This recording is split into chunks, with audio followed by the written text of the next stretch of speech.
Hey guys, this is James from Men Who Blog, and of course, I just get a phone call from our featured guest who is having some technical difficulties. I will bring her on in just a little bit, but anyhow, we are featuring St. Augustine and Point de Vedra, Florida, right here. You can see I have this awesome golf course in the background. To be completely honest, I'm not sure which golf course it is, but I love the look of it from the St. Augustine Zoom backgrounds catalog that Barbara Golden sent me over earlier. So I picked that as our featured landscape for today. So with that being said, we've got Matt from St. Augustine Distilling. We've got some guys grilling up some delicious Argentine grill experience, and we have an awesome musician that's be coming on as well. But hey, you know what? I really want to thank you guys for tuning in. I am so thrilled that we've been able to shift from talking about doom and gloom and looking for volunteers for various things to talking about reopening, and that is an awesome thing to do. So to help us all make sure that we continue to be able to reopen, it's really important that all you guys wear masks, and all really important you guys social distancing. Generally, just don't be a dick. You know, if you see somebody that's walking in the hallway, give them plenty of space. You don't know if they have something. They don't know if you have something. We're all a little bit skittish right now, but if we all work together, if we all help each other figure out how to navigate the way through the next few weeks, next few months, even without a vaccine, we are going to be in a lot better spot because, frankly, I miss tacos. And as long as you guys prove that we can do tacos sitting in, dining in, as long as we can have distilleries, tasting rooms, all that kind of fun stuff, we will be able to do it. So enough of me talking about that. But I'm going to throw in Kevin. We were originally going to do a joke. I wanted to find a Florida joke, but to be honest, y'all are making some really awful Florida jokes. So rather than ending the show with an awful Florida joke that gets Barbara to kick us out and never invite me back to St. Augustine, I'm just going to kick it over to Kevin and let him talk more about what's going on in the show. So here you go, Kevin. Hey, everybody. How you doing? I didn't get my virtual background to work, but it says Margaritaville. I can tell you, I've been in Florida many, many times. The state of Florida is Margaritaville. I've actually never been to the destinations we're going to feature today. St. Augustine, the oldest city in the United States. Point de Vedra, which is just loaded with golf courses. I'm sure everybody knows the TPC at Sawgrass, where the PGA Tour goes a few weeks before the Masters. The Par 3 Island Green. I've never attempted to hit a golf ball on a Island Green before. That might go through all my golf balls I have in my bag if I were to do that. But we got a great show tonight, and we've got St. Augustine Distillery on. We've got one of the restaurants. They're going to be making food for us. They're going to make cocktails for us as well. So I do have somewhat of a golf joke. Florida has so many golf courses that when you tee off on one, the one your ball lands on is the one that you're going to play. So now we're all coming on. Now we're all coming on. Ashley, you're upside down. Oh, I am trying to figure stuff out, man. Don't even mind me. Oh, and I'm a face planet, so. Ashley's fresh off a camping trip where she actually had a rattlesnake come into her campground. And a guy got bit by a dog so bad he's got to get facial surgery or something. So she had an interesting Memorial Day weekend.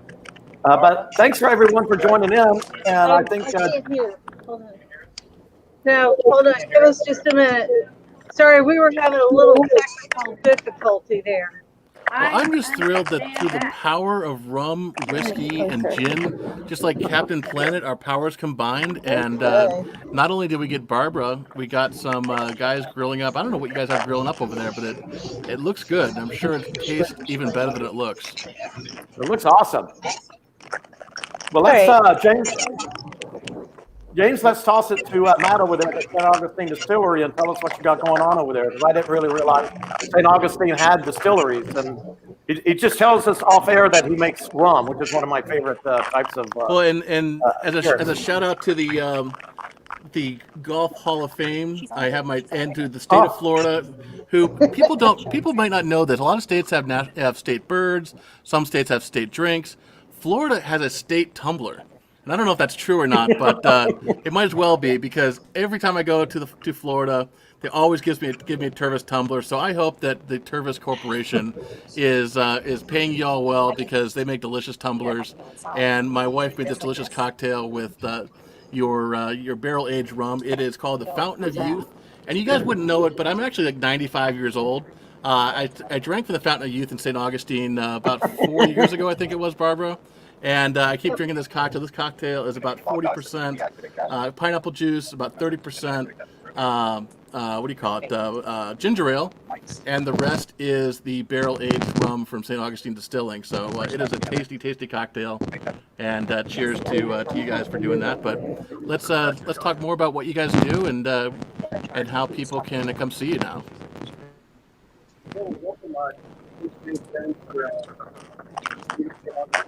Viewers, you're going to see a little bit.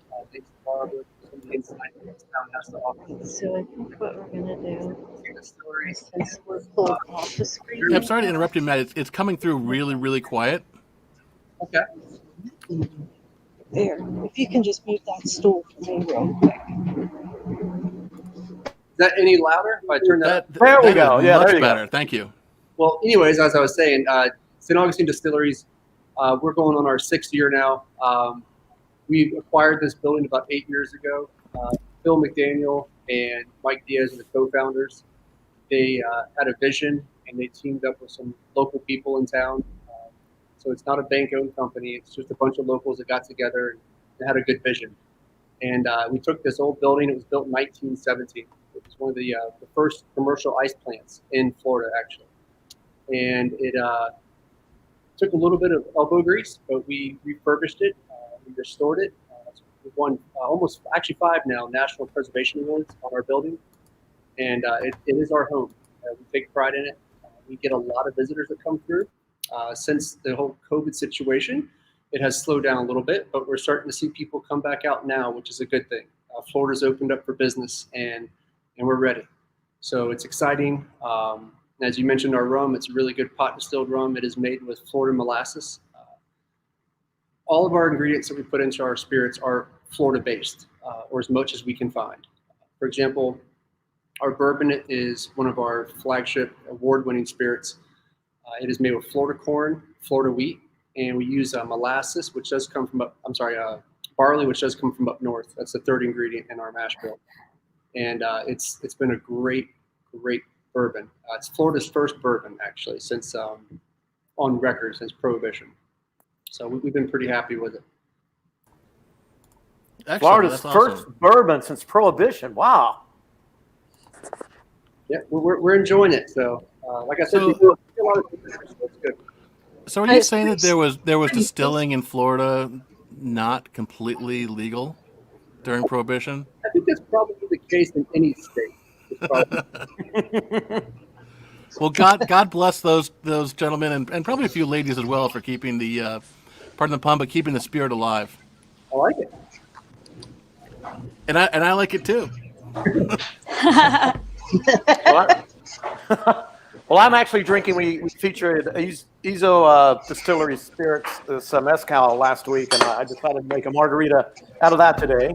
So that's what I'm enjoying. And I really want to try your bourbon, but I really want to try your rum, because I think Florida to me is all about palm trees, Caribbean rum, calypso music, and maybe Barbara can expand on what the lifestyle is like a little bit there in St. Augustine and Ponte Vedra. I know there's a lot of golf, oldest in the United States, and beautiful beaches. Sure is. How are you doing? Great. How are you doing? Good to see you. Good. Now that my volume is working, it was a little off there for a few minutes. It is absolutely beautiful today. We had a little bit of a rainy day, but in Northeast Florida, the weather is just beautiful throughout the year. We have a nice balmy day, and what's great is you're here in the oldest city in the United States, founded in 1565. And, it just keeps getting better. It's not like you're an old place. There.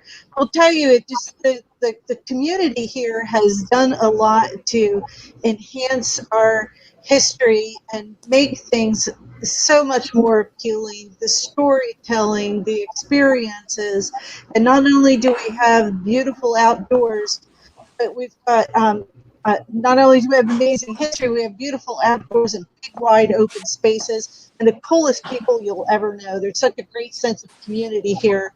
People like Davis Luce right here behind me, and Nick and Christy Carrera, who own the Urban Asado where we are, and Matt, who's general manager at the distillery, and I'm sure he'll tell you a little bit. Everything has a story here. It's not just history. It is beautiful Florida outdoor weather and outdoor activities and golf. I mean, we do have, we're golf mecca, can I say, between TPC Sawgrass and the World Golf Hall of Fame and, just 13 championship golf courses within just a few miles. It's a lifestyle. But it's like we have the best of everything. The water sports, but it's more than anything. It's the people that tie it all together. It's the community. It's the storytelling. Because over 450, this year it's 455 years, and none of it was boring. There's lots of stories, and the stories go on. I mean, they're making history here at the distillery and the Urban Asado today. And I am in the history, go ahead. So speaking of history, obviously you have 450 some years, but what I think is even is awesome is that your coast, just a little bit farther to the south, is about to make history again tomorrow as well with the first manned space flight from the United States in more than a decade. So I know that there's partners to the south, but I think you guys are probably going to be able to see some of the launch from where you are too. Is that right? Yeah, actually, we can see the launch. What's really cool is when they have night launches here because the whole sky lights up. But you can stand along the beach. I'm a mile inland where I live, and I can still see this launch every time. It's not that far away. That sounds awesome. Spectacular stuff. We live in an amazing place where history is being made all the time. Well, hopefully we can schedule that, and I'm sure this will not be the last launch now that we're getting back into the next phase of the space industry. And I know that you guys focus on the earlier history, but I think it's awesome that you guys kind of bookend a little bit right there next to the Space Coast folks. But I don't want to take away from you guys. I just think it's awesome that you're going to be able to see some pretty cool stuff there. But it looks like we got some fans watching as well. Rose says St. Augustine is the greatest. And I'm sure a lot of us hope to be living there before the end of the year because I love California. But for that's the thing is people keep moving here. Let's just slow down. Come visit, spend your money, come back again. And I'm not sure how that's pronounced. Terry, maybe. Terry said it's a gorgeous city, and then looks like you even have some fans from the UK too. So. I am not surprised that you have a international audience that just loves it because I was there once years ago. Not years ago. It seems like it was like 15 years ago. I think it was only about 4 years ago. Awesome place, and I'm so sad that I wasn't able to come out there for the golf tournament in February. But there will always be next year. Yeah. Well, it's a little quiet right now. But it is an appeal with the international too because of the World Golf Hall of Fame. Like for the reason you were here, James. There's just so much here, and it's so much unlike anywhere else in the country too. Let alone Florida is Florida, but St. Augustine is very different because of the architecture. It's the authenticity, and again, like I said, the people. So, and a great sense of community. Well, I was going to say that I am in the World Golf Hall of Fame, by the way. Are you? Most lost golf balls on a Florida course. Good for you, Kevin. So Kevin, I think I'm going to have to go out there with you on this next trip. Maybe we'll do a cross-country road trip and end up in St. Augustine. But I will absolutely put your record to a challenge because I think I'm pretty sure I can beat it.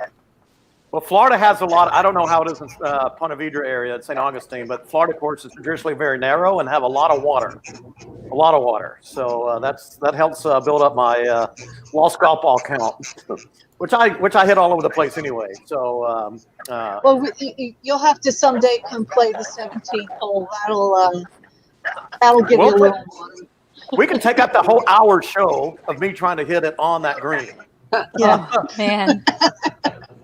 But you know what tastes great after a lost ball or a terrible round of The golf? 19th hole.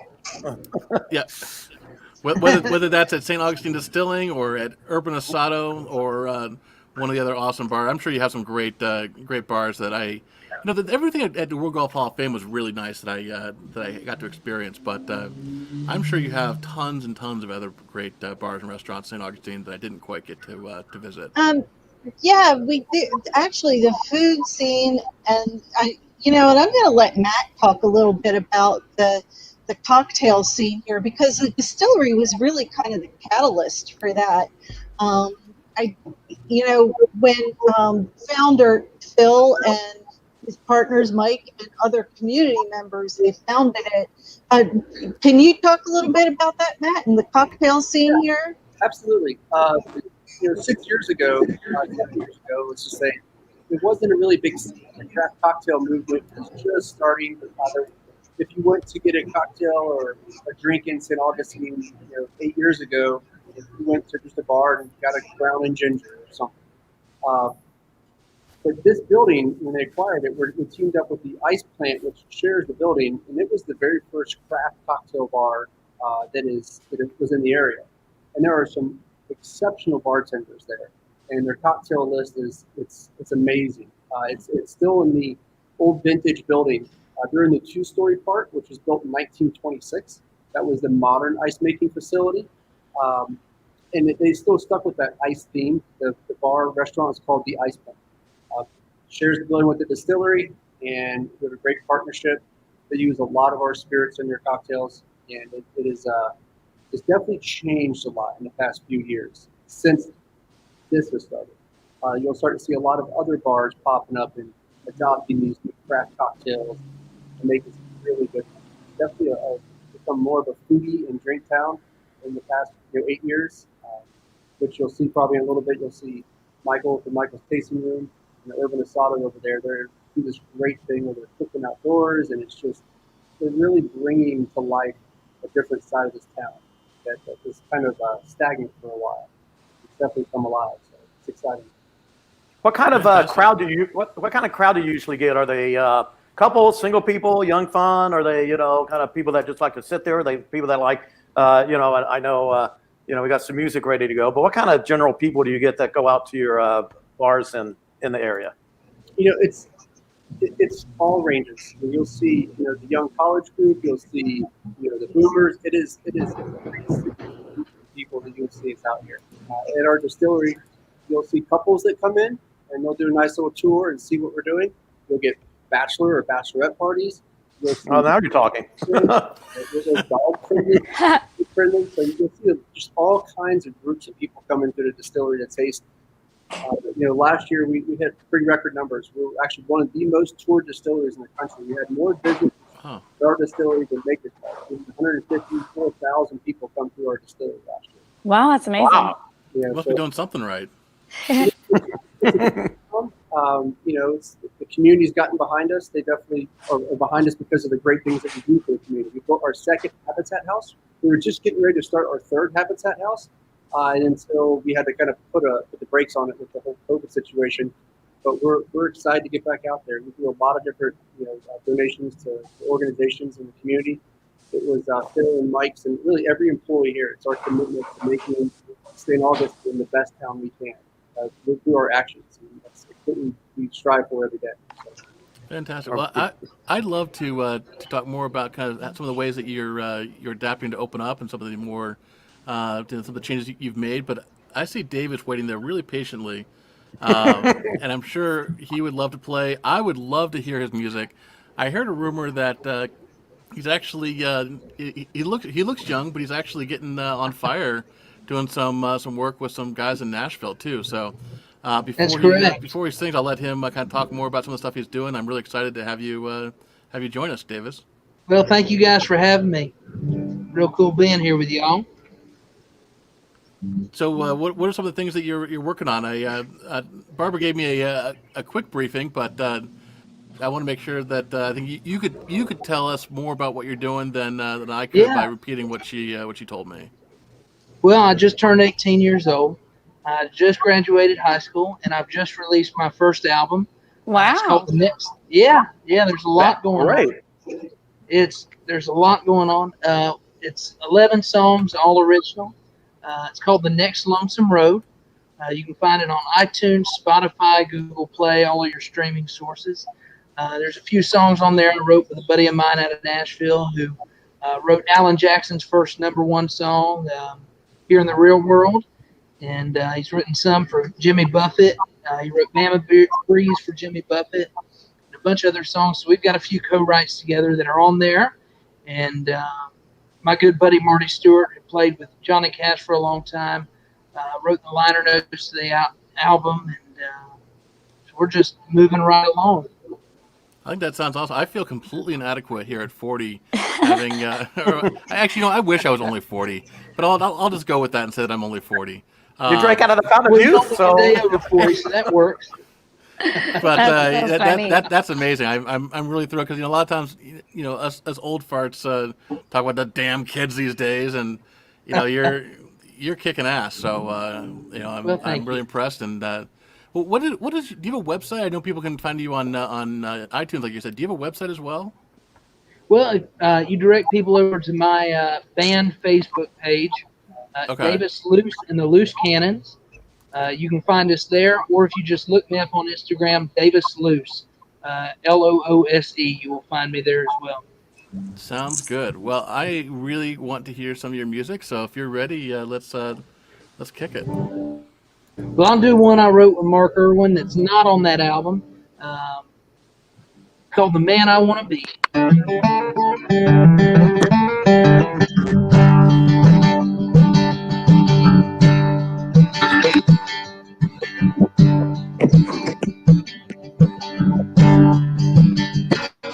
I want to ride across town just to pick you up. I want to hold your hand in the cab of my truck. I want to listen to you sing with the radio. Watch your face shine in the dashboard and glow. Well, girl, I've never felt this way. I hardly recognize myself these days. First kiss I stole changed everything.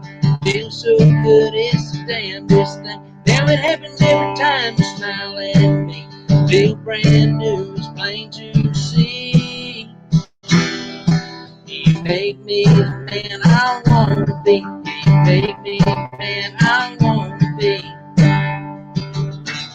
Well, I've never been the kind to settle down, but you walked in and turned my mind around. I used to paint the town most every night. Now I spend them all with you right by my side.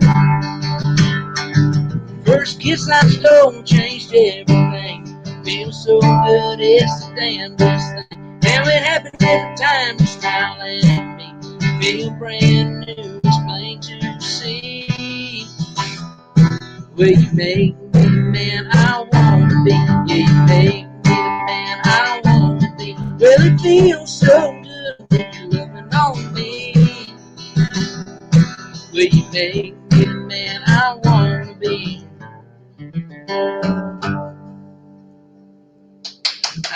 Hey. Thanks, Barbara. wow, That was great. you can play that guitar, Thank man. you. Hey, Yes, sir. Oh, now you can sing. Barbara, Kevin was giving me shit on Monday because he brought me an awesome musician the other day, or a couple weeks ago, that was under 21. I'm like, you know what? I'm not sure I want to have an under 21 musician performing in a show about alcohol. But man, I am so glad I kept my mouth shut this time, and last time as well. Although the last time ended up not being 21 anyhow, or she ended up being above 21, so we're all worked out. But Davis, that was awesome. Really impressed. Thank you so much. Isn't he fantastic? We're all so proud of him here. He just keeps just nailing it right out of the ballpark every time. It's just awesome. So is there a really strong? Is there a really strong live music scene in St. Augustine? Yes, there's an incredibly strong music scene, and we have the St. Augustine Amphitheater and the Which is Ponte ranked number 3 in the world of music venues. Yes, by Spotify. Oh, wow. Right? Yes. So it's the number 3 outdoor music venue in the world. So the St. Augustine Amphitheater, the Ponte Vedra Concert Hall, and it's run pretty much by our county's cultural division. And so it's not a private concert venue, but we have mainliners that come in there.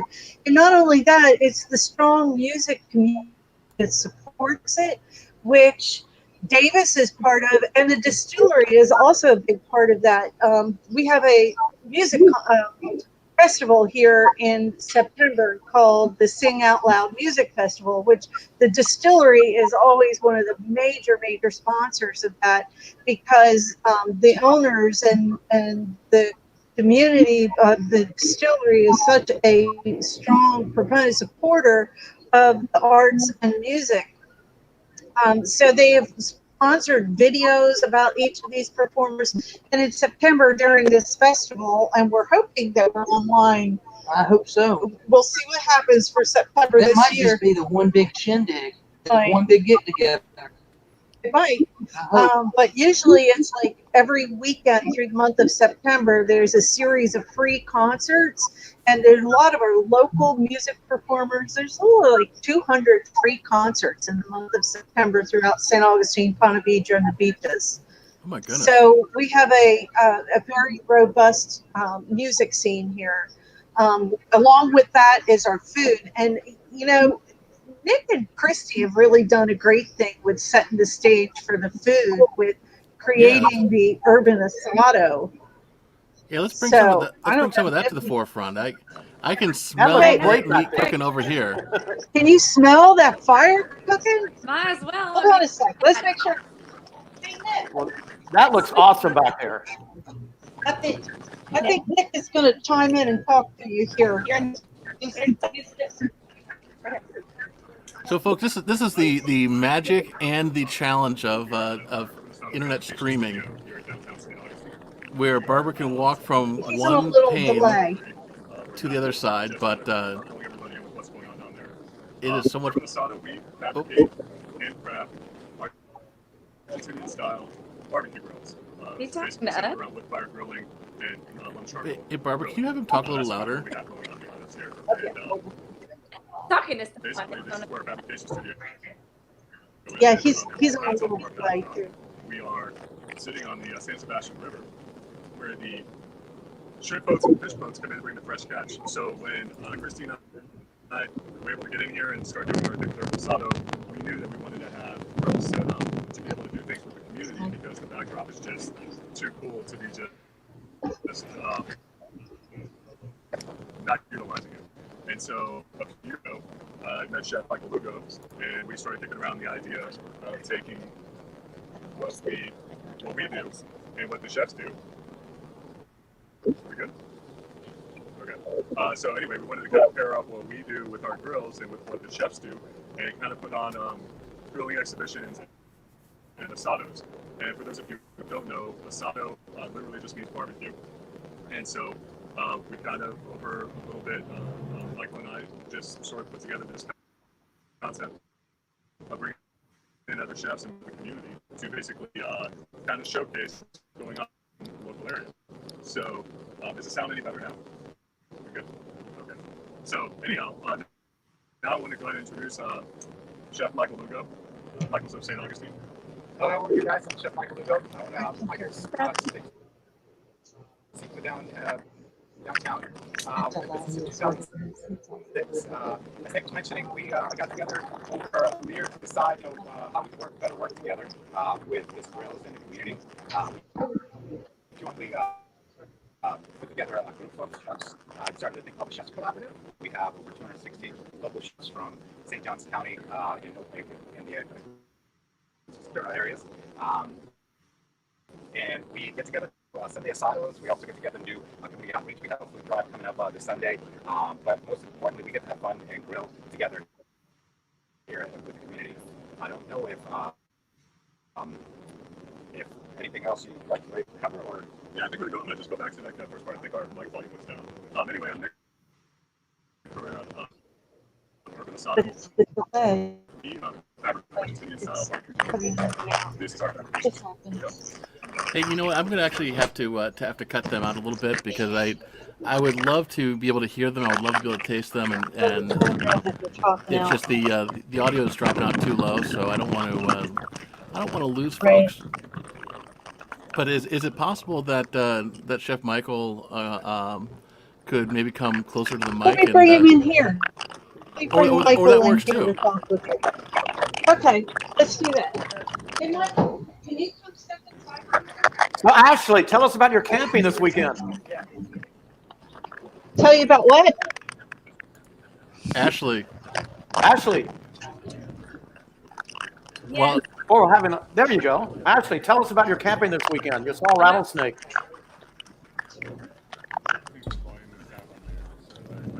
wow, this is a fun show. We're Wow. You know what? You want to hear about my paddleboarding? You want to kill the rattlesnake this weekend? Oh, there you go. Yeah. She had to kill a rattlesnake this weekend. Can y'all even hear me? oh my goodness! You actually killed the rattlesnake? Yeah, I was trying to scoot back into the woods, but it had nowhere to go but the water. But it locked eyes with my buddy. And he's like this huge dude, tall, big, muscular. He's like a firefighter, cop, all this stuff on actor-wise. But he froze I was like, give me the shovel. It was like a machete, shovel, hybrid sort of thing. And then I had, first rattlesnake I've ever seen as a Texan. And I'm 33 years old, never saw one in Texas, in California, on a camping trip. And then I cut its head off. Quite the story. You know, I'm so glad that Kevin introduced us to you because, initially I was like, oh, just another blonde girl, oh, whatever. But you're a whiskey drinking, steak eating, rattlesnake killing, badass, California girl that lives on the beach. Like Texas girl. Lives by the beach. Yeah. Texas girl. All American girls, my mom would say, but country girl for sure. Country girl. Country gone city. Picky girl out of the state, but not country gone surf.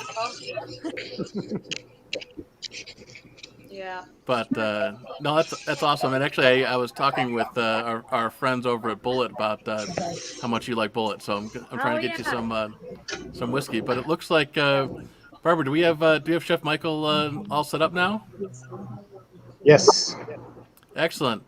Chef Michael, I'm so sorry we couldn't have you. It didn't work out having you in front of the grill. It looked like a really great scene there. But I'm thrilled to still have that in the background. But I would rather be able to hear you and have you hear us than just kind of going, I wonder what he's trying to say. Yep. I know. That makes sense. Now and then, but not very much. So what wonderful. do you have So on the grill? we were speaking. I'll show you. We brought it up here for you so you can kind of see. Oh, nice. I don't know if you can get to see it. If we can get to see that plate right there, but we did some Korean Mine, right? cross-cut short ribs and some chicken breast with some chimichurri, and we took some of Matt's and bourbon and made a little glaze for those ribs. Oh, nice. That sounds really Wow. good. Do you ever do collaborations where you do kind of a rum glaze or a whiskey sauce or something? Yeah, try to incorporate fresh and local ingredients, whatever, all the way down from the wines to the local spirits. We do a lot of collaborations here in town. We actually started our Chefs Collaborative, which we have over 260 local chefs. We do pop-up dinners where we do anywhere from 30 to 70 guests, and we'd like to bring all the ingredients and kind of let the community into the back to see what we're doing. They talk to us on the grills. They kind of how to cook ingredients. That's awesome. So no, I guess it's Nick's company, Urban Asado. But then are you the chef for his establishment, or are you one of the chefs in no, I own a restaurant, Michael's St. Augustine. It's Spanish style steakhouse, seafood restaurant in the historic downtown. We've been around since 2006. We opened our doors. I met Nick when they first opened up, and I really fell in love with his grills for one, and really we got excited about the idea of working together with other chefs, and that's what helped us start together the collaborative process. Fantastic. So we say a Spanish style steakhouse. To be honest, I'm familiar with Spanish wines. I love my my Tempranillo and all that, and obviously I know paella because I think that's pretty much synonymous with Spanish food. What is a Spanish steakhouse? Is it kind of different cuts? I guess if you're the best way to describe it for you is, I'm Puerto Rican. I was born in Puerto Rico, and my family's from Puerto Rico. And when I moved to St. Augustine, I opened the restaurant and kind of give homage to the historic Spanish culture in St. Augustine. So inherently, because I cook with inherent Puerto Rican and Spanish flavors, anything I do is going to be in Spanish. So it's a steakhouse, but my flavors come with Latin in different areas. So I can't be not who I am. So it's not necessarily continental Spanish. It's kind of a Latin. Yes. Latin in flair. Okay. Yeah. I was thinking that had something to do with running of the bulls. Hey, I think they do a little fake running of the bulls here on Avila Street, but not really. Your steak is so fresh that they speared it that morning. Yeah. Actually, I was sad because I'm not sad because honestly it's a pretty barbaric practice, but I was Tijuana just changed I think 2 years ago or 3 years ago. They used to actually do the old style bullfights where they speared the bulls, and then at the end they grilled everything up and it was a big fiesta. But now I think they just do kind of a soft I can't remember what they call the javelin, but they're not actually spearing it. But anyhow, can you James? Can you put up Terry's comment? Can you put up Terry's comment because she's from Puerto Rico? So one of her viewers. She's saying our steaks are very good. So yeah, gracias. Tastes good. She's actually given me some really good Puerto Rican rum too, by the way. That we got somewhere down under the tiki bar. But your steakhouse is in the heart of St. Augustine, and I've not been there. I'll order myself some steak later because well, that looked fantastic. so tacos, I don't even know.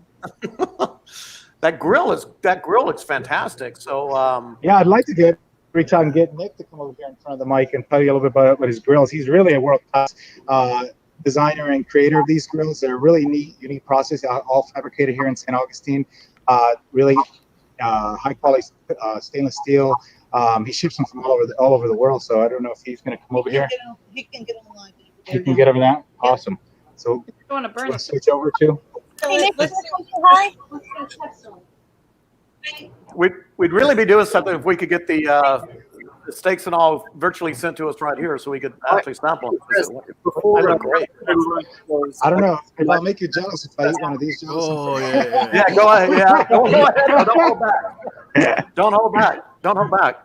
Yeah. I think also, that Matt was going to walk us to the back and make a cocktail for us at some point. Matt, are you going to? You want to take us back to the distillery and make us a drink? Just to say about those steaks that Michael makes, I actually went there and had dinner before this whole pandemic started, and I honestly was like, I'm ready to go back, and I haven't been. Michael, I'm glad you're open. I'll see you in a couple. Thank you. And I got one of your new small batch bourbons Robert brought over here. We got a cube. We're about to drink it with you. So thank you so much. How do I get there? I think he's going to hightail it over to Urban Asado after the show. Yes. go hit that grill. The secret is he's only a couple blocks away. So. Oh, perfect. Well, I'm going to drop Michael from here, and then Nick, are you able to talk kind of about what makes a Asado grill? Yeah, hi everyone. I'm Nick Carrera with Urban Asado, and I'm not sure how much we caught earlier, but anyway, we fabricate our Argentinian style grills. some of which are behind and on the side of me. And we were using one of our built-in fireplace ones today, just grilling a little bit. But anyway, we handcraft all this down here in downtown St. Augustine. And as Michael was saying, Chef Lugo was saying earlier, we are just 2 blocks south of the distillery. So this is kind of convenient. And anyway, we started this a few years ago, and we got together with Chef Michael. Anyway, and with the Chefs Collaborative and with our Asados. And so what we do is we kind of mash up what we do at Urban Asado and what the chefs do creating in town. And that's basically what's happening over here as often as we can do it, as we're able to do it. So that's what's kind of happening over here. I'm not really sure what else was said in there, if I'm repeating. But basically, for those of you who don't know, Asado is Spanish for barbecue. So literally what we do is we create grills, Argentinian-style grills, so that you guys can basically create that essence of an asado, whether you're in a cul-de-sac or you're sitting on several acres. We wanted to be able to recreate that Argentinian asado feel. And so we do that every chance we get. And that's basically what's going on here.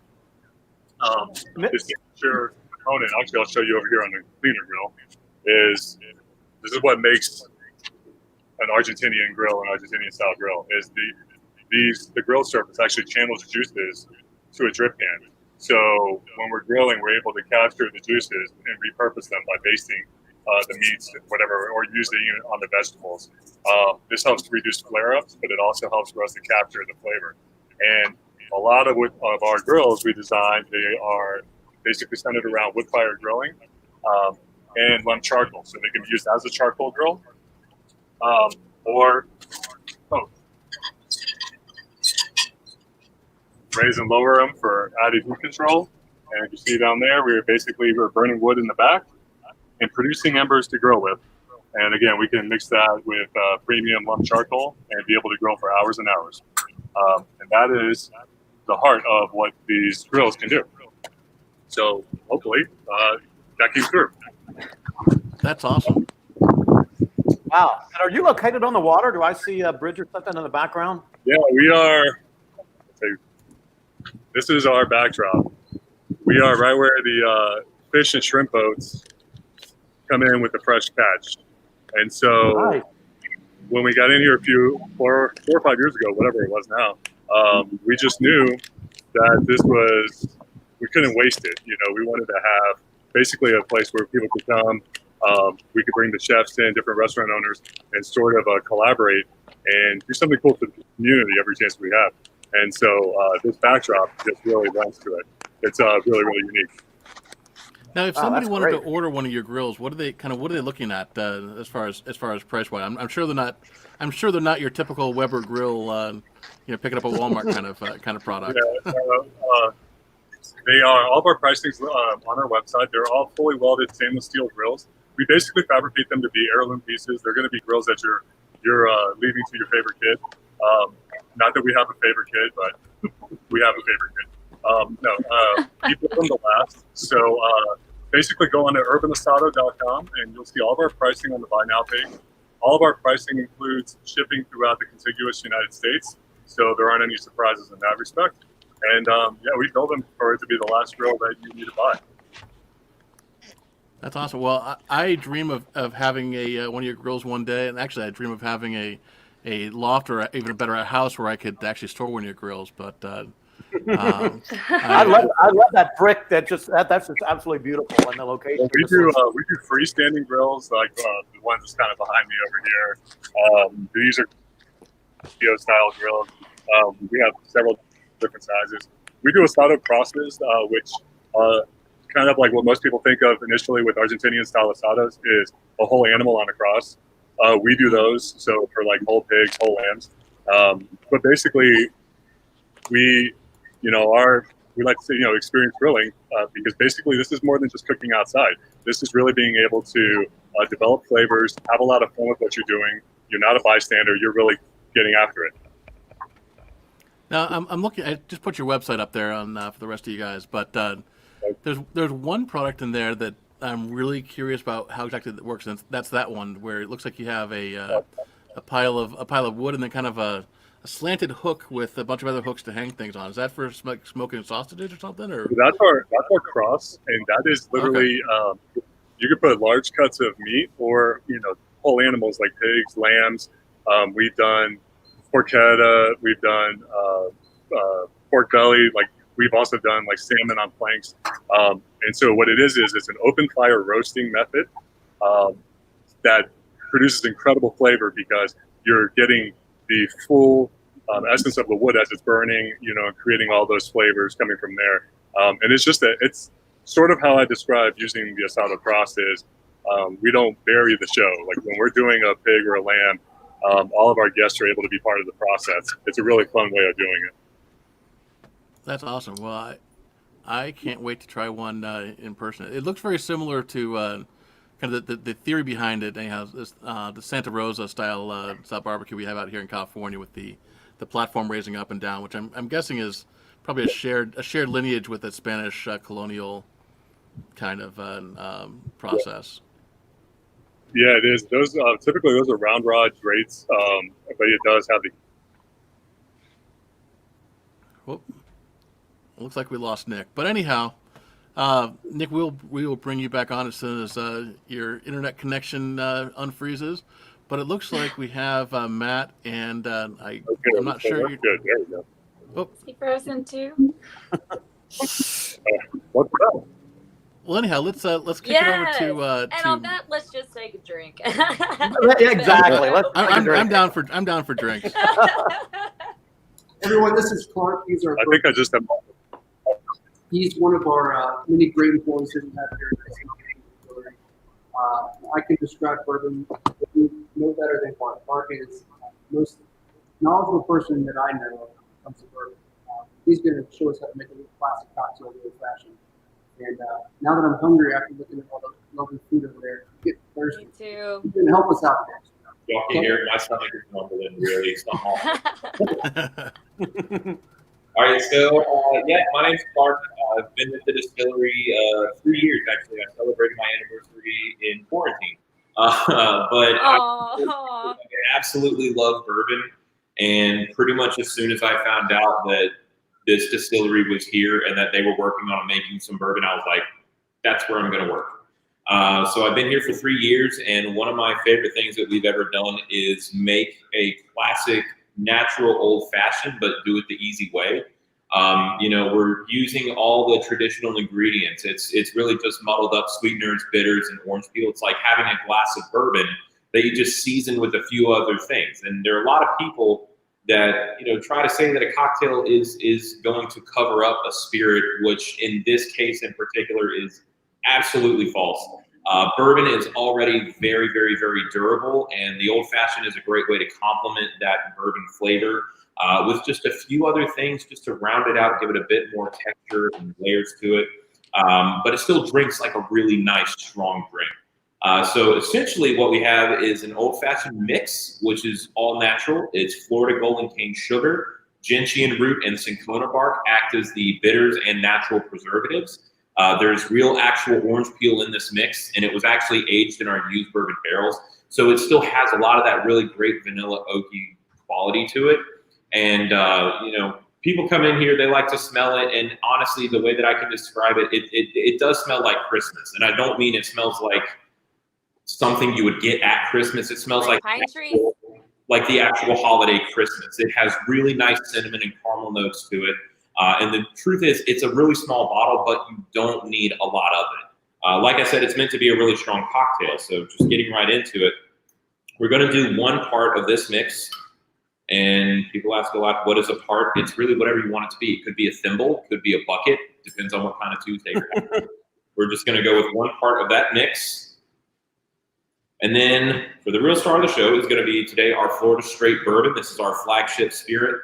It is 60% corn, 22% malted barley, and 18% red winter wheat. So a lot of bourbon mash bills go corn, rye, and barley. And when they don't, they go corn, wheat, and barley. Ours actually goes corn, barley, wheat. So it's a malt bourbon, got a little bit more nuttiness. Florida Distillery, we want all of our spirits to reflect that. So we don't climate control for our barrels. A lot of the heat, humidity, the pressure changes that we get here in Florida when there's a storm, that all has an effect on how our bourbon ages. So after 3 years minimum sitting in those brand new charred oak barrels down here in the Florida climate, it gets a really, really, really dark color, especially for just 3 years. But the color's not why we're making it. We're not making it so that you can sit there and look at it and say, my, how pretty. It gets a lot of really nice vanilla flavor in this climate. A lot of sharp cinnamon notes, super long finish, especially for a bourbon so young, but it's nothing but a number. So we get a lot of maturity here in just a few short years. But our Florida Straight bourbon is bottled at 88 proof. It's one of our best sellers because it has all those classic bourbon flavors, but it also is very approachable. It appeals to somebody who's kind of new to bourbon. So even a lot of people that we get here say, you know, I don't like bourbon, but that's pretty good. Well, congratulations. Now you like bourbon. It just has to be this one. Yay. That's a very good way to put it. There you go. I don't believe anyone doesn't like bourbon. I believe there is a way that some people haven't discovered that they like it yet. So one part of that mix, and then we're going to go 4 parts of the bourbon. So it is a strong cocktail. It's going to absolutely let you know that it's there. 4 to 1. Okay, I like that. 4 to 1, absolutely. So we got that 1 to 4. I mean, that's honestly the hardest part is over. Now we just have to stir with ice. So we're going to throw some ice in here. And anytime I'm making a drink that I have to stir before I serve, I like to also put some fresh ice in the glass. Now we're just going to take that around the mixing glass a couple times, about 15 seconds or so. You want the ice to melt off just a little bit to thin it out because this is a concentrated syrup. So the ice is going to help to thin it out a little bit, really open up all that flavor. I'm actually getting a lot of whiffs of it right now. This is really, really nice. Yeah, I'm getting really thirsty. Yeah. So. Me too. Yeah, we are as well. And if I hadn't been here talking and blabbering for the whole time, it would have probably taken me about 30 seconds to make this. And without using any artificial flavors, sweeteners, anything like that. So I'm going to hand it off to Matt, and I'm going to go enjoy this. Oh, wow. Thank you. Sure. There you go. And unfortunately, my drink's empty right now, so Oh, can you James, send one what over? happened? What happened? My bartender's slacking. My bartender's killing it. This is great. Well, she just told me, well, you can come down. I'm not going up. Oh, he'll be back, y'all. Well, why don't we have Davis play another song because I think that music goes right along with the cocktail, even though he's not old enough to drink it yet. Oh, it's true. Need to We'll go do one to about- England or something. We'll do one about drinking whiskey. Well, there you go. That Yeah, works. fits right along with it here. This one's off that album I was telling you about. It's called Sometimes the Whiskey Hurts.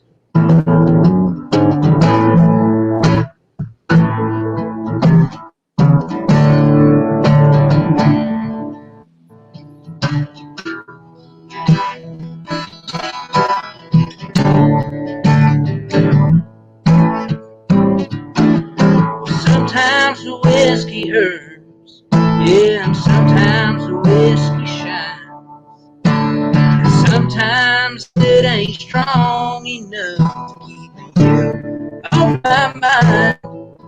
Bartender, keep 'em coming, 'cause right now I don't feel nothing. Sometimes the whiskey hurts, but right now it makes me shine. Well, it's Friday after work. I got 2 weeks in my pocket, and since you ain't here to spend it, I think I ought to stay here and drink it.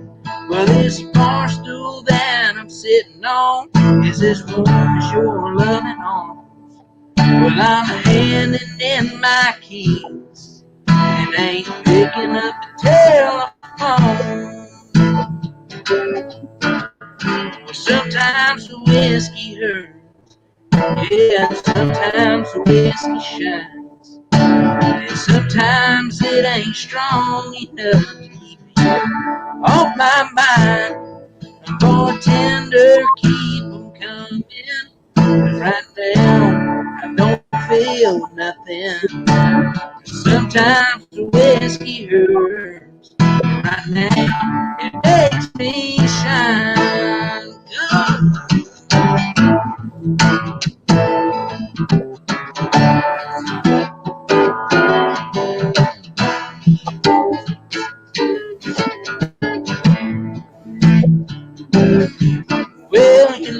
my heart is cold as the rocks here in this glass, and the fire in this bottle is gonna melt away in the past. Well, there's a jukebox in the corner, I got a pocket full of change. Well, I'm bound to hoot and holler till I can't hear your name.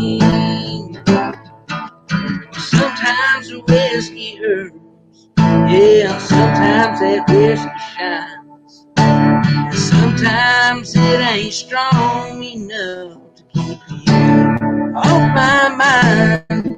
I'm gonna tender keep 'em coming, 'cause right now I don't feel nothing. Sometimes the whiskey hurts, but right now it makes me shine. I said sometimes that whiskey hurts, but right now it makes me shine.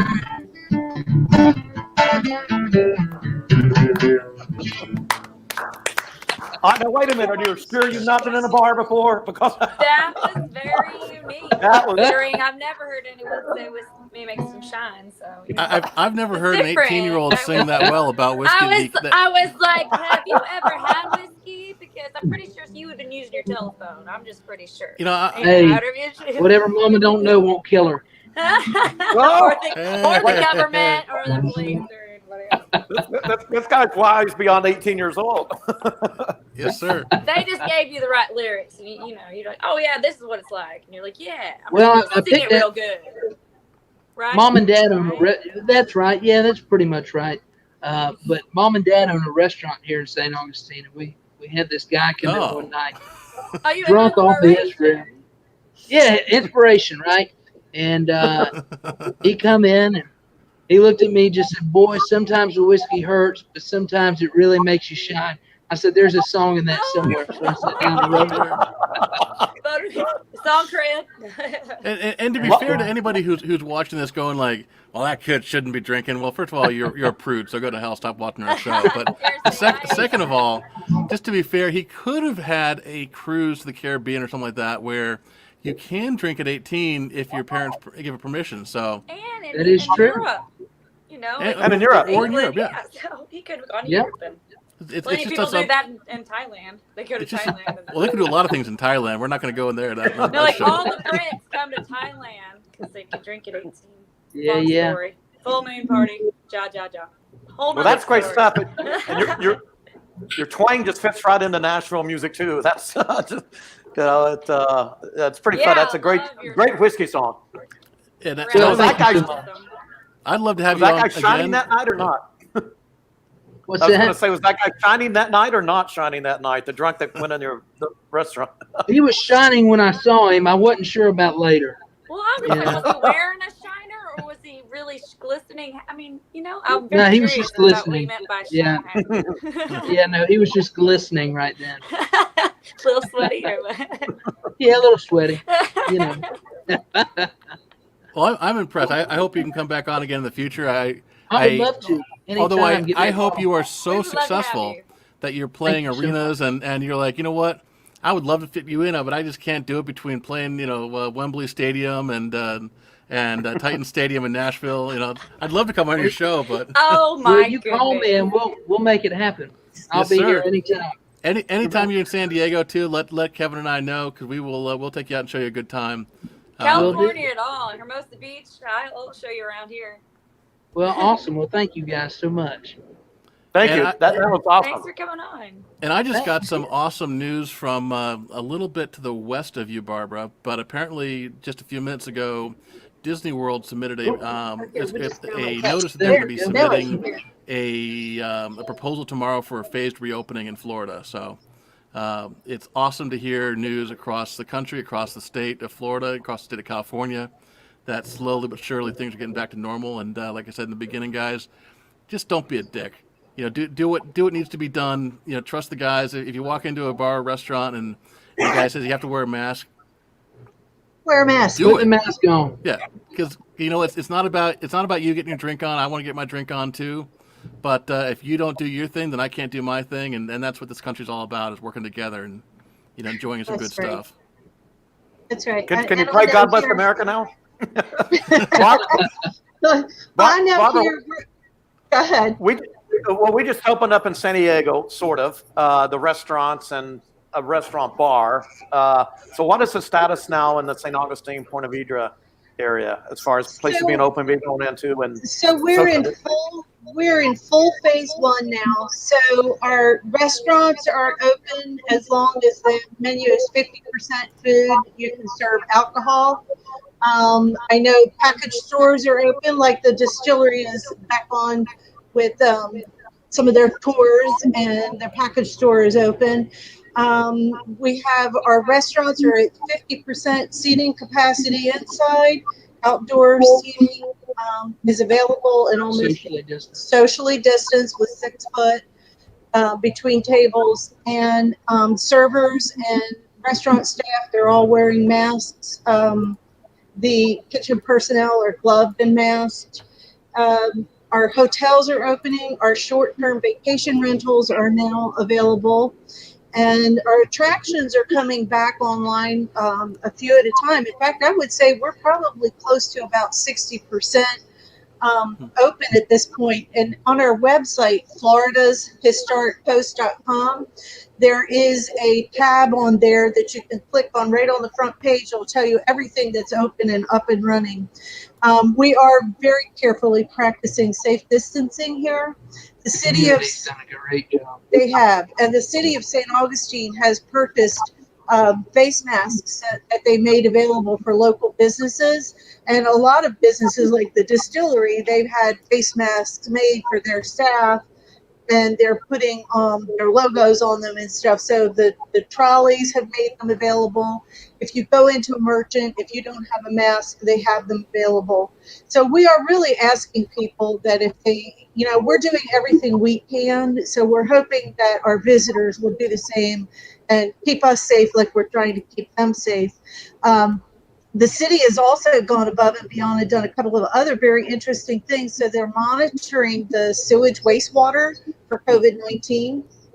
We have been very fortunate in this county that we have had very few cases, less than 250 hospitalizations from the start. I think, it's just really, we've been very, very fortunate. People were very careful. We shut down early on here, as you may know, during the Players Championship. We were in day one of the tournament, and that was it. Mm-hmm. We closed down, and that weekend we had major festivals that canceled. Rhythm and Ribs. A lot of our music and food stuff it stopped. So we started coming back on with our beaches about a month ago. They opened partial opening in the mornings that you could go down and for physical activity only and social distancing. They opened fully a couple of weeks ago for 24 daytime hours anyway, and you could go more than just for a walk or run, swim or surf, and now you could utilize the beach. You can get a suntan? Huh? You can go out and, like here in California, put a beach umbrella down, a towel, and get a suntan. You can do that now. And yeah. Oh, yeah. Really? I Yeah. still can't do that in but you San still Diego. have to socially distance. But and they're not kidding about if you go outside of that, they'll shut it down because they want us to be safe. And everyone you have to keep it apart, yeah. We just want this to be over, and as soon as people actually listen, then it'll be over. But if people keep being rebellious, then we're just have to loop back around and have it, happen all over again. Yeah, awesome. And I think people here are, for the most part, really practicing safety. Yeah. Downtown, they're keeping distances. It's really been refreshing. And Matt, I'm sure you're seeing it in the distillery, the folks coming in. I've been in a couple of times over the last few days, and it just seems like the floors are marked with 6 foot spots, and that's everywhere. But I noticed in the distillery the other day, people are really being thoughtful and considerate of each other. So safety is number one. And if we keep it up safely, we'll all be fine. And speaking of safety, I know you sent out a press release, was it last week or the week before, about you're doing some specials for first responders. Is that still going on? Absolutely. So we do have, and again on floridashistoriccoast.com, you just put on the after that backslash, put in. I'll think of it in a second. I just went blank. But we have special offers for people that have been working the front line.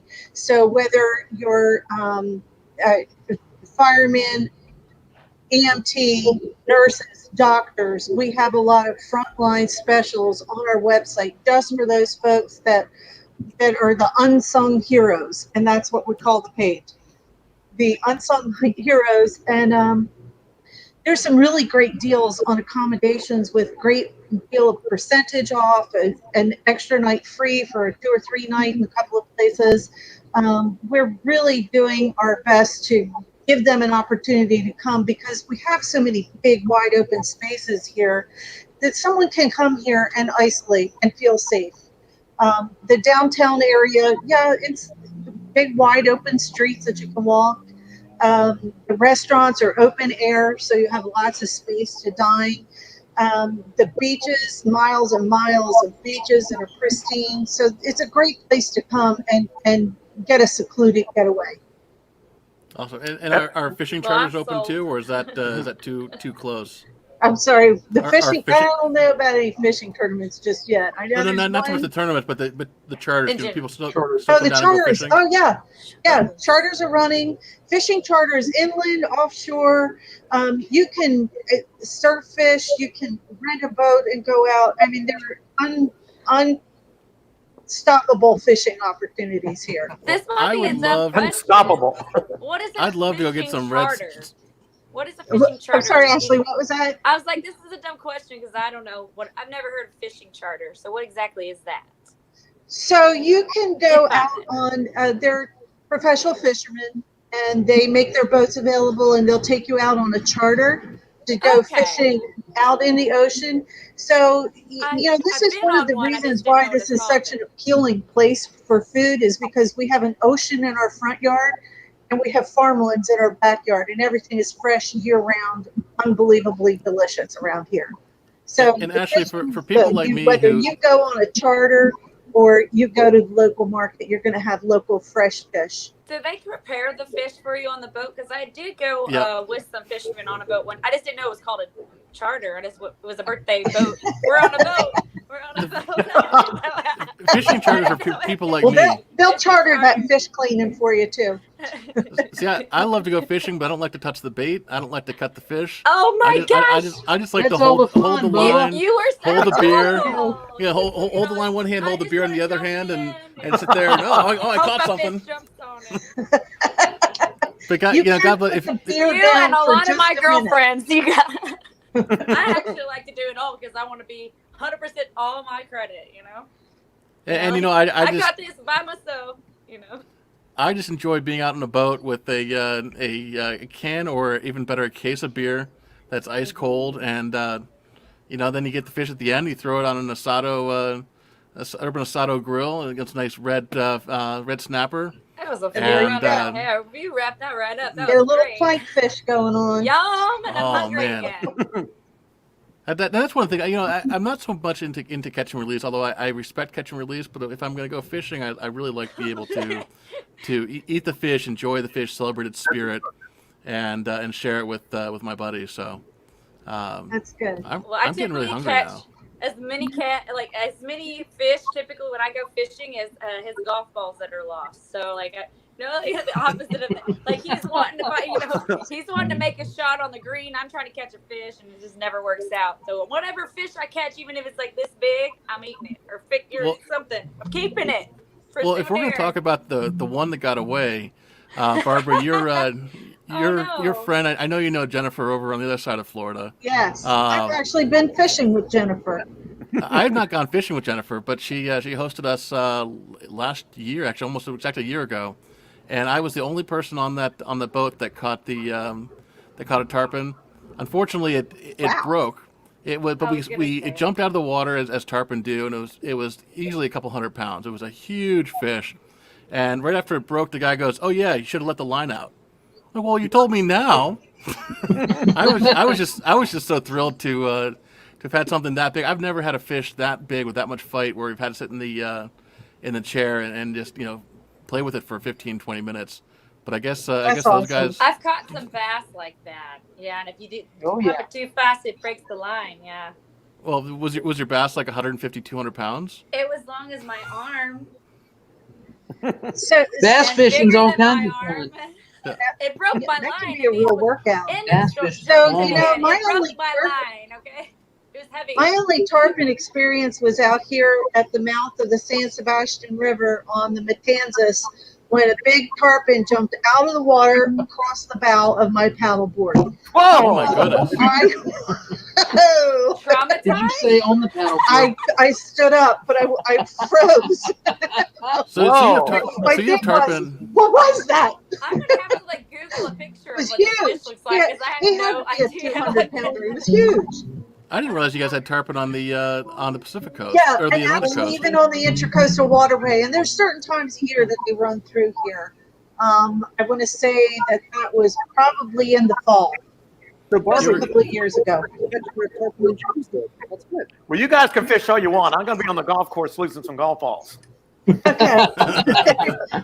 And I'll meet you at the 19th hole, either at St. Augustine Distillery or somewhere along there, drinking whiskey and trying to be famous. I think I'll come with you, Kevin. I think between the two of us, we won't feel so bad about each other's game. I'm usually the one that Matt and Davis and I will be out fishing. Sand I'll be every time. I'll be fighting my driver. I'll show you how to catch them. Put them in the boat. Okay, well. There you go, Matt. So many opportunities in the future, y'all. Well, I tell you, Florida's an amazing place. You guys get a lot of jokes, and before you came on, I was trying to find some not offensive Florida jokes. And man, people are really, really mean about Florida, but I think they just haven't come there. That's it. Well, you saw that meme I sent you, right? With this section of Florida that nobody's like, nah, we don't even know who those are where all the stories come from. It says that even on that little thing I sent you. And there are those moments. I mean, I had a conversation a couple of years ago with a guy at a barbecue and bourbon bar on the Gulf Coast of Florida, and he's telling me about ways to go poach alligators and hog hunting, and I'm not going to go into some of the stories because those stories, frankly, I'm not squeamish. But when you start talking about bringing a machete out to go hog hunting, your own bait. You're not squeamish. That's the part. Get out of here. I enjoy those stories. I just don't like to get my hands dirty myself. I'll be sitting back in the Jeep with the AR-15 shooting the hogs, but I'm not going to be up there in the front with the machete.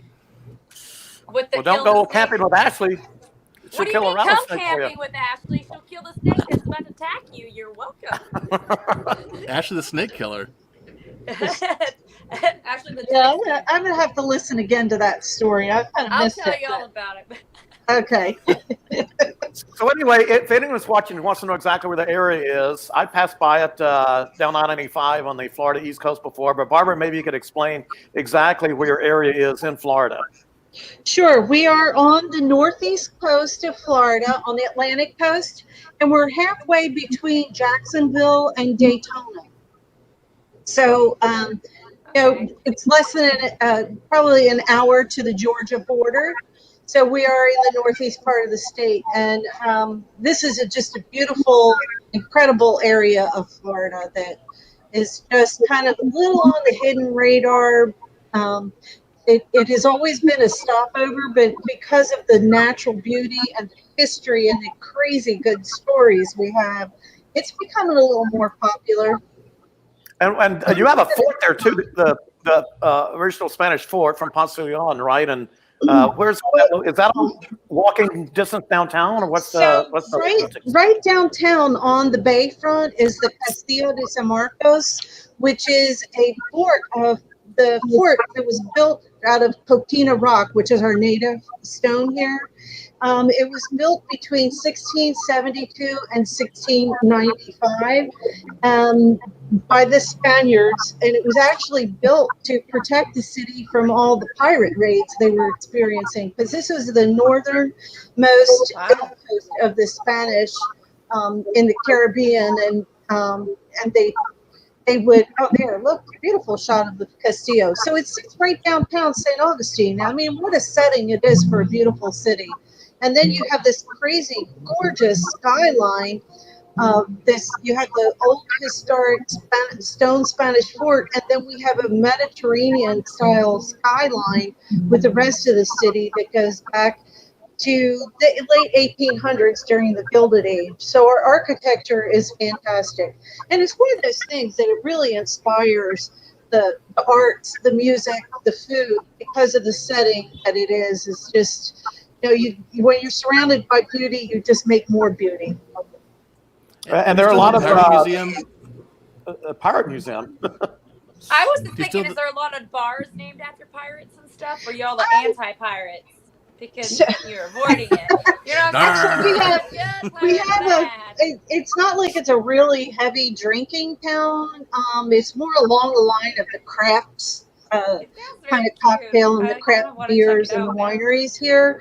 But we do have an amazing pirate scene. I will tell you, we have a plethora of historic reenactors from the Spanish, the colonial Spanish, to the Spanish founders, the conquistadors, right up through the British, because we were occupied by British for a while, and then the pirates. And we have, during normal times, we have some pirate reenactments from when Sir Francis Drake sacked and burned the city, and then Robert Searles, who the sack of Robert Searles on the city of St. Augustine was the reason why Queen Mariana ordered the building of the Castillo. So we have a crazy pirate history, and what's really cool is right across the street from the Castillo is the Pirate and Treasure Museum, which a gentleman, Pat Croce, who used to own the Philadelphia 76ers, he is the biggest pirate fan in the world. And he came here on one of his speaking engagements, and he visited the fort, and he saw that building for sale, and he just, that was it. He bought it that day and moved his museum from Key West up here. He has the largest collection of pirate memorabilia, and he entertains, and the company really does a great job of telling our pirate history, not just here, but the real Pirates of the Caribbean stories here in so Florida. Cool. That's like really intriguing. The museum's really cool. I was glad to be able to go there. And, Matt, I know you make bourbon. Yes, Josh, we're still live for a little bit. So, Matt, I know you make bourbon, but I think with that pirate museum, I'd want to take some. I've got to have some rum at your distillery. We have rum, so you can have the rum. You can have all the rum, and some orange juice. You'll need some orange juice. We have plenty of here as well. He's obsessed with that OJ and rum. So, and then Barbara, I know a few years ago you guys had and it was more of a family kind of place, but it was a pirate-themed hotel on one of the barrier islands. Is that still up? Actually, downtown, there's a kind of a hostel place. It's called, not hostel as in hostel, but I was just about to say. They're very nice pirates. I don't want to be rude and talk over you. It's the Pirate House Inn, and it's really kind of an inn, and it's geared towards family, and it's pirate themed. In fact, the owner, Conrad Matt, he is a historic reenactor himself, so he keeps it authentic and keeps it real and a lot of fun. So you can have a total themed. We even have a pirate ship, the Black Raven, and they do sales every day, one in the afternoon and one in the evening. The one in the daytime is really geared towards families and kids, and they just do a fun little pirate raid scenario. And then in the evening, it becomes more of a pirate adult cruise. That's well, I tell you what, it sounds like a pub club story would be to go there and do a whole story on all the pirate stuff. Sure. You know, I mean, they're the pirate bar and the pirate rum and all that stuff. And I'm sure Ashley has the winches. She's got probably every kind of like most girls in her most of that beach. That wasn't very nice. I'm sure Ashley can look like a wench. Send you some rum. I don't own anything, but I could find some stuff. Absolutely. Well, Barbara, let's connect on that, because I definitely, I think Kevin and I are both going to end up doing stories about pirate tours or pirate something in St. Augustine, but my guess is that ours are going to be two completely different stories. So Let's connect, especially if you got some good images and stuff, because I think that's a story. I have a bunch of stuff from the Pirate Museum that I never used from our trip a couple of years ago, but I think that'd be fun, especially like a father-son, pirate adventure. And I think Kevin's would probably be a little bit more rum involved, but neither here nor there. I think that you can have a fun pirate adventure in St. Augustine, and I think that'd be a really fun angle. My mask is a pirate bandana that I've converted, and I have a Pub Club pirate shirt. I've been to Buccaneer Days in Catalina, and down to the Pirates Night at the Interline Regatta and the BVI's. One night's a big pirate party, so all that, I love all that stuff. Well, I know we are about an hour and 20 minutes on our show right now. I would love to hear another song from Davis. I don't know if that's possible to get that one queued up. Is he going to close us out with one? I'm going to get the Asado guys to come out. Okay, and then we'll wrap up after that. But I just definitely, Davis, you were so awesome. I want to make sure we get one last chance to hear your music. I'd love to. This last one I'll do for you is a title track off the album I was telling you about, called "The Next Lonesome Road." So I bet you can guess what that song's called. It's called "The Next Lonesome Road."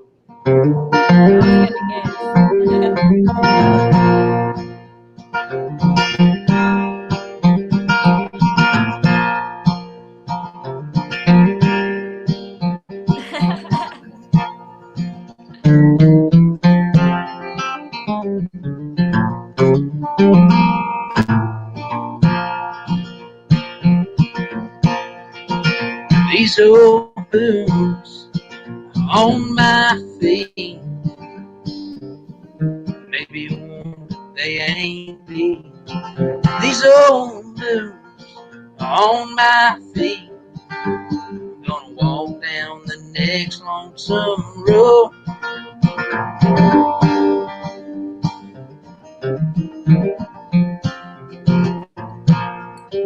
Well, these old tires on my truck, yeah, they've seen a lot of dust. Yeah, these old tires on my truck, I'm gonna turn down the next lonesome road. My boots keep walking, my wheels keep rolling, my memories keep burning. 'Cause there ain't no stopping my mind. Says I want you, but my heart don't need you, and I know I'm better off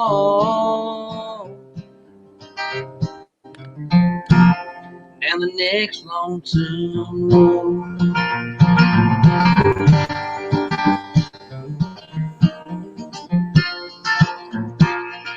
But these old dreams we used to share gone away 'cause you don't care. These old dreams we used to share gone away down the next lonesome road.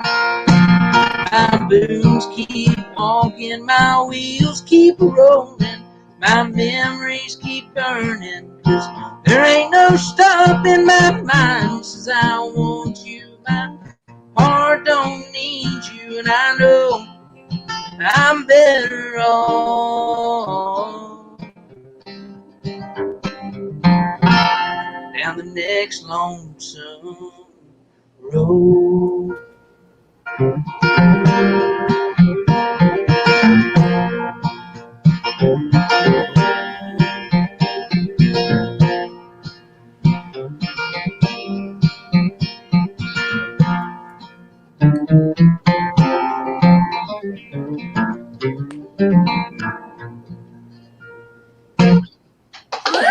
Oh, yeah. Everybody's here with us. Oh, yeah. Thank you so much. Loved it. That was awesome. I'm thrilled you were able to join us.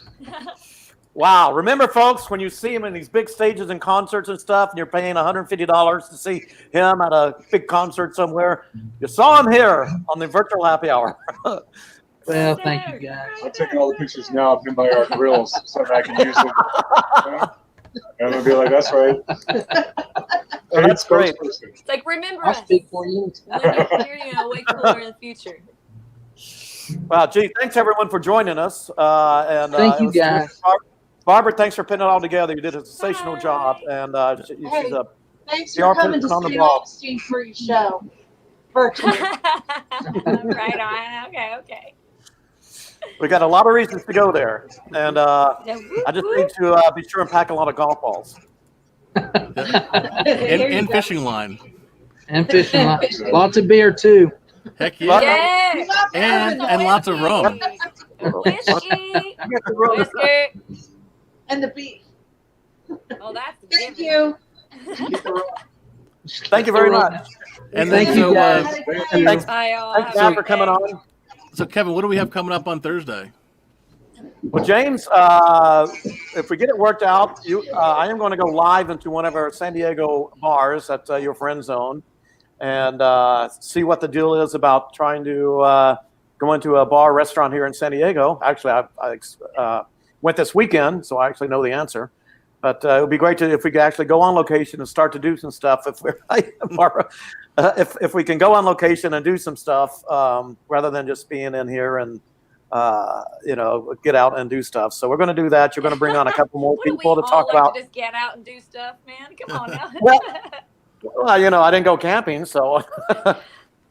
But to get out and experience a little nightlife, I went out. I got a couple of articles on pubclub.com about what it's like in the bars down here. What it's like in the restaurants. Went out to a nice dinner, Greystone, the other night here in San Diego, one of the finest steakhouses in the city, even though I had the chicken.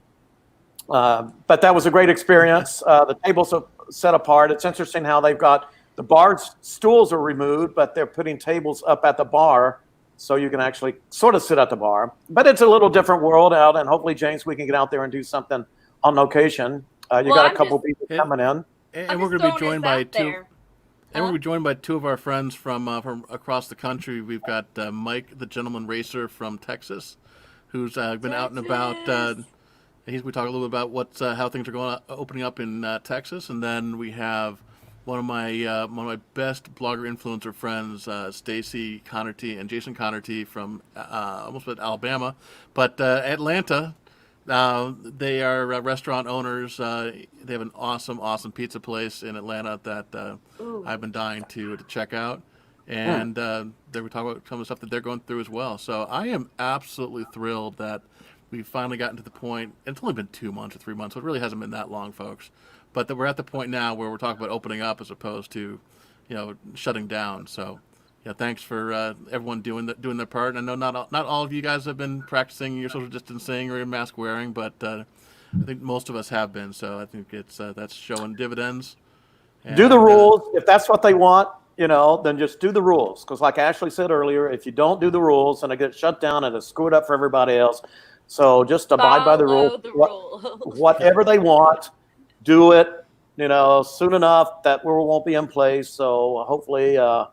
I don't particularly like wearing a mask because it's cumbersome. I don't like wearing it, but I do it because that's what we're supposed to do. So we should do, Ashley. I know. I feel like the mask making thing is kind of done at this point, but it'd be fun is to take carve out maybe 5 minutes, 10 minutes of one of the upcoming shows, and talk about ways to make masks easier to wear. Make basic things like them, because I've seen all kinds of conversions of from bandana. Well, I've made them bandana, but I've had friends or I've seen the most ridiculous little GIF, even GIF or whatever they are. It's paper and a rubber band and poof, a mask. Anything's better than nothing. And what people need to know is they're like, oh, I'm fine. I'm not sick. I don't get sick. You aren't wearing the mask for yourself. You're wearing it for the other person. But I'm not even saying necessarily about how to make a mask, but how to make the masks more acceptable. I mean, I'm sure the first time you put a seatbelt on, you guys are like, oh, it's binding, I can't move. And that's why they have the little fuzzy things you put on there, adaptations. Little things like I just ordered some custom logo masks with man tripping and made a blog on it. I heard about that. But the person who sent it to me said, hey, the earpieces are kind of big for some people. I mean, clearly she didn't look at my noggin, but you can actually put a what do you call it, like a piece of elastic. You girls have them all the time in your hair kit. Scrunchy, hair tie. But essentially, instead of having it around your ears and kind of pulling on them, you can actually just put around your head. My mom has sent me a few, adaptations. Really, is what it is. It's like, and then of course I've actually had to like undo and resew a few girlfriends' masks to make it. Like they didn't even buy them from. Well, one girl bought it for me, and the other didn't buy it for me. But can you fix this? You know, I'm like, you didn't even buy this for me, and I'm fixing it for you. What is this? What's happening here? So let's do that.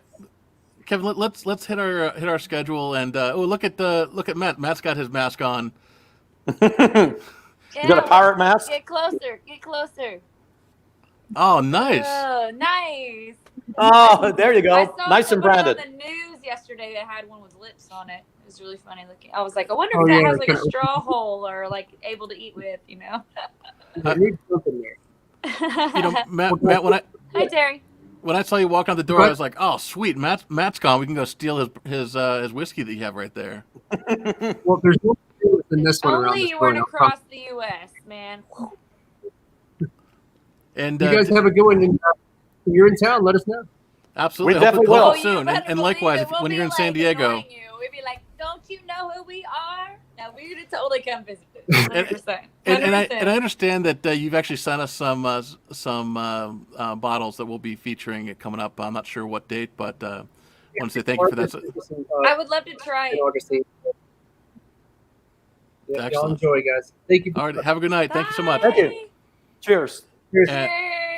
And Terry, yeah, absolutely. We definitely we're trying to support the independent as well as honestly the corporate people. I'm not going to exclude because while I support the mom and pop people more so, the reality is that the big corporations employ a lot of people too. So it's everybody. But yeah, I would love to have somebody from the U.S. Travel Association on one of the shows. That would be great. If you know someone, send them our way. Maybe we'll figure that out. Yeah. Well, we've got lots of stuff lined up, so I'm gonna go shut up now. And if any of you guys have any questions, any comments, any suggestions, you can always comment on our posts. We try to publish those on Facebook a little bit early, and we read those. Or you can just email us. Go to menwhoblog.com/live. My contact information, as well as Kevin and Ashley. Well, I don't know if Ashley. Ultimately, she'll get it too, but. It's all good, guys. Well, hey, Kevin, do you have anything to say before we hit the end broadcast button? I think it was great to feature an area of Florida that I'm not familiar with. I don't learn a little bit more about. I kind of really do want to go check it out. Now it doesn't sound exactly like our scene either, but I'm very curious about like the pirate stuff and like their culture and stuff, and I like learning new things, so I'm interested. And Ashley, do pirates drink Chardonnay? Well, this is champagne. Oh, champagne. And they probably okay. do. But I'm out of my rum because I drink it like a pirate. So You're not out of that. You're not out of that rum already, are you? All that Bacardi. Mm-hmm. Or Rumbacello. Wow. Every episode I become more and more impressed with Ashley. Wow. She's the snake killing, rum drinking, whiskey, champagne, classy though. I'm classy. Got the pinky going. Pinky always. Y'all are silly. I'm so looking forward to next. What's it, Thursday? Yeah. Thursday's been an awesome show. We have to figure out what Gabby wants to come on and make. We'll just give her, a free reign, and she can make whatever she wants. I love her. Her drinks. Everything's just so put together. I'm very impressed with her. Well, she's awesome. She is awesome. I'm hoping that Paul can come on because Paul whips up an awesome margarita as well as a bunch of other stuff. Where's he located? Paul is in San Diego. He runs a bar restaurant called Patron's Corner. Okay. Not sponsored by Patron, but he has an awesome tequila selection there. He has a great wine selection, and he's just an all-around good guy. The interesting thing about his restaurant when he opened up is everyone's like, "Oh, why aren't you selling burritos and tacos? That's what Mexican restaurants do." And it's like, no. He has filet, he has moles, he has fish, he has these amazing dishes that are, really more high end. But nonetheless, people still kind of want tacos and burritos. I know you talked about them earlier, and now all I want is tacos. Now, James, where he's on Island and 3rd? Is that where he is? Island and no, I'm at Island and 3rd. I wish he was an island at third because I could just walk down and grab a taco. Well, But it's he's out, very y'all. close to you. No, he He's very is close at. to I'm not entirely sure. I think it's. Let's find out. Let's look at the map. But it's third and is it J?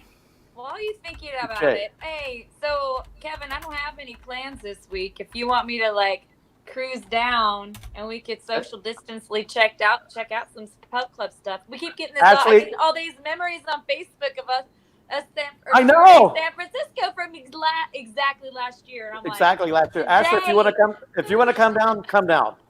Please come down. I haven't got to check it out. I know it wouldn't be the same as checking out while it was full So functioning, there it is. Patron's it'd be an Corner. adventure. Well, come on down. Absolutely. Absolutely. Why not? I have like nothing else going on, so why not? Well, drive And down I'll bring a take the whole train. bag of masks, so you know what I mean? Take a train. Take the train down. Well, there's not that much traffic. I've never The street taken street parking right now is free, so you can park on the street here. Yeah, Street so I'll just, parking like, is I'll free just now? drive Don't down quote me on that. However, a week and a half ago, street parking was free because I our looked at street 3 different sweeping meters trying to thing find a is meter we're that was not getting open. charged anymore at this time. But I hope to God that they tell us when they're going to start charging, because that's going to be a big hiccup for a lot of people, because it's like, okay, don't park on this day of the week, but then we have been able to.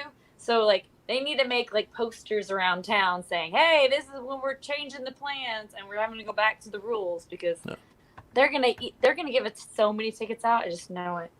Well, guys, And I just don't want me to be one. I'm going to hit end broadcast. We are going to have a private after party. If anybody wants to join our after party in the future, you guys are more than welcome to. But this one is just the 3 of us. That sounds kind of weird, but it's not as it's not like that, folks. Well, wait a minute, James. You promised, but you haven't done it yet. Where's your mohawk? Oh yeah. So I did promise my Where is your mohawk? my stylist said we've been drinking too much wine last night. I want to make sure that it's in good condition. So Which one were you my gonna mohawk go is currently for? like I tested out my clippers a little bit, and apparently my wife said it looks more like a mullet now. Oh, that's funny. So, Well, I told Kevin that I figured you'd have like a short faux hawk. That was going to be my guess, because I have a lot of hair to play with. It's kind of short. Well, we will find out on Thursday. Won't we? Can't wait. Adios as well.